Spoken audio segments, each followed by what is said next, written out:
Have you ever discovered that someone close to you was completely disloyal?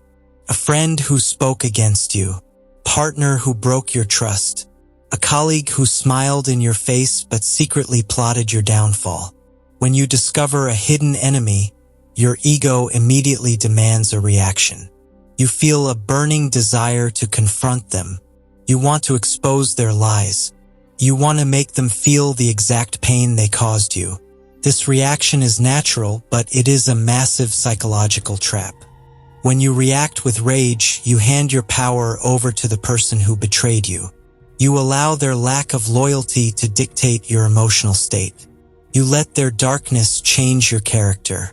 You become consumed by their actions, and in doing so, you lose your absolute focus. But there is a higher level of psychological mastery, a level that requires profound emotional detachment. To understand this level of dominance, we must look at how Jesus of Nazareth handled the ultimate betrayal. He did not just face an enemy. He lived with one, ate with one, and trusted one with the finances of his inner circle.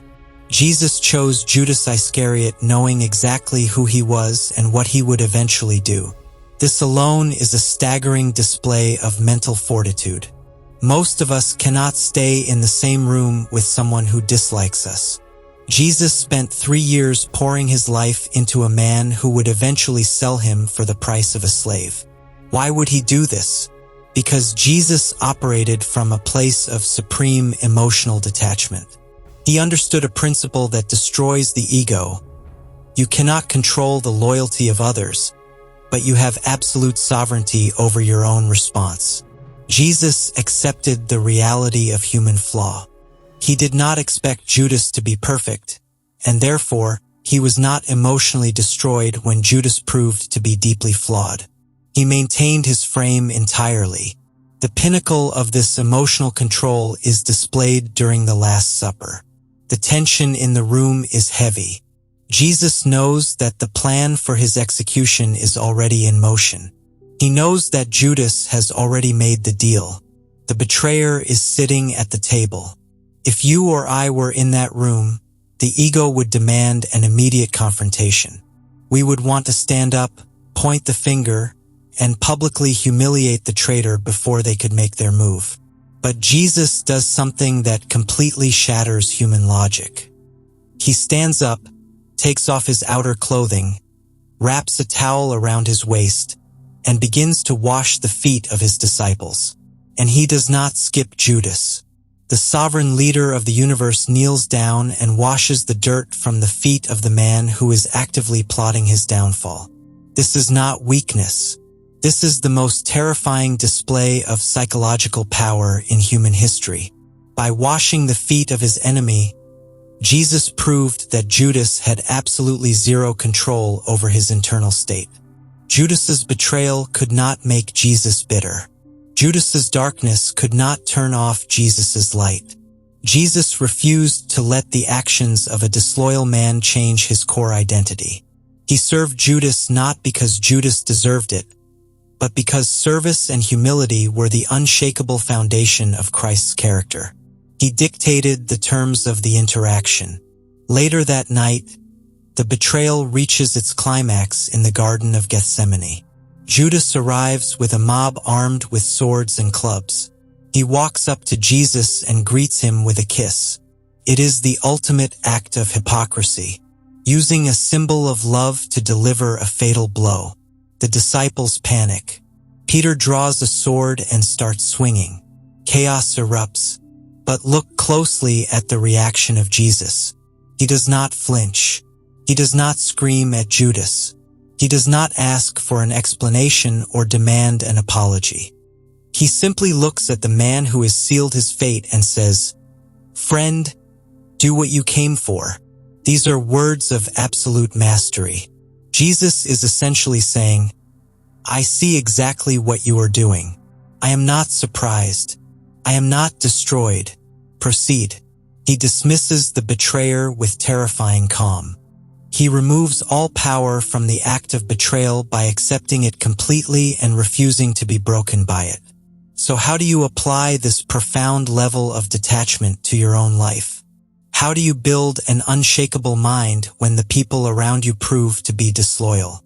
First, you must stop expecting loyalty from people who have not done the internal work to be loyal. Accept reality. When someone shows you their true character, believe them immediately. Do not build an illusion in your mind of who you want them to be.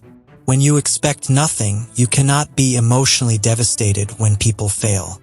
Second, you must let people expose themselves. You do not need to play the role of the detective or the judge.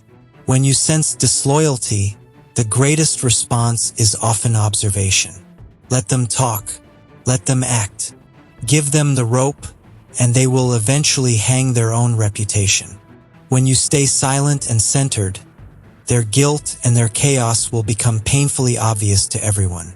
You do not need to destroy your peace to expose their lies. The truth always reveals itself. Third, and most importantly, you must never let the betrayal of another person change your character. This is the ultimate test of the unshakable frame.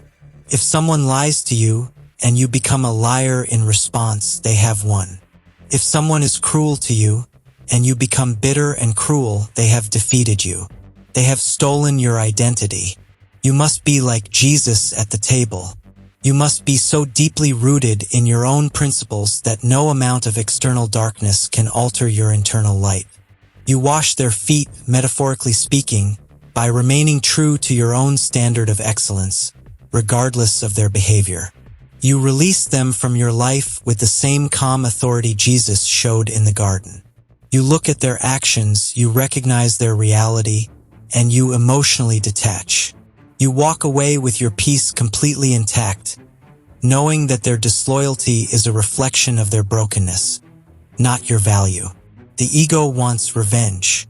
The ego wants to argue, expose, and destroy, but the spirit recognizes that true power is found in detachment. True dominance is remaining completely unbothered by the chaos of lesser minds. You are building an architecture of peace that cannot be penetrated by fake friends or hidden enemies.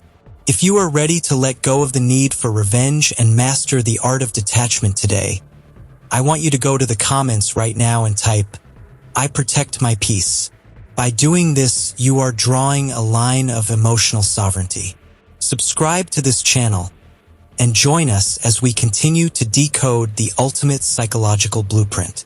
Do not let anyone else hold the pen to your story. I will see you in the next video.